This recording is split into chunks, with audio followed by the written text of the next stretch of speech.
As a country, we have always had the greatest respect for those in our military services and are taught to thank them when we see them. What they do isn't glamorous, and it doesn't always involve going to other countries to fight for our freedom. Brittany Skabo made the decision at an early age to join one of our military services.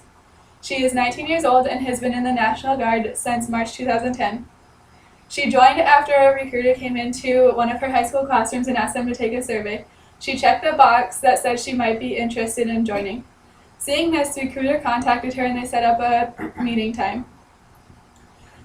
As they were meeting and as Brittany was asking questions, she decided that joining the National Guard was a really good idea. Some of Brittany's inspirations came from her mother and her uncle. Brittany's mother was also in the National Guard and always had certificates hanging around their house.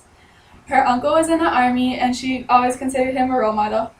Brittany's grandmother had pictures of her mother and uncle in their uniforms, and Brittany always thought they looked like heroes and looked up to them for that. After joining the military, she went to basic training in Fort Jackson, South Carolina, and was there for about 10 weeks. In Brittany's words, it was a blast. Sure, there were people yelling at you and it was physically exhausting, but ultimately it shaped me into a stronger person.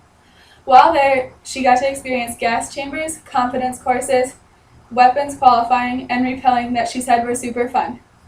After returning from basic, she went back to her senior year of high school and continued drilling with the National Guard 1 weekend a month.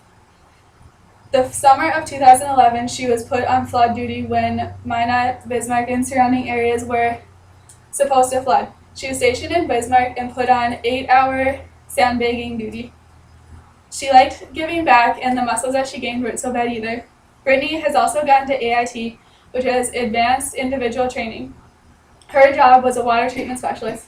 She was in Fort Lee, Virginia for 13 weeks, and while there, she learned 15 different water purification machines. Before school every morning, they went to physical training, and on the weekends, she got to go to Kings Dominion, an amusement park, the zoo, and the mall. After AIT, she went back to her real unit in Rugby, North Dakota, and continued drilling for a weekend out of the month and 2 weeks during the summer. Drills meant a lot of physical therapy and a lot of keeping up with your knowledge of your job. Every month was different.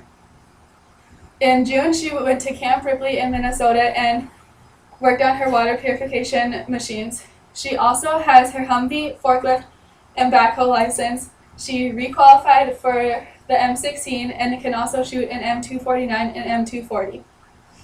She was the only one to reach the farthest target when shooting the M240. She signed up for an 8-year contract, but is still trying to decide if she wants to make it a lifelong career. Currently, she wants to major in criminal justice and double minor in photography and English. She also wants to do more with the community and travel to other countries. Even though being deployed wouldn't be the funnest, she wants to do it because that's what she signed up to do, defend our country. So if you ever get the chance to meet Brittany, take the time to thank her for her service to our country.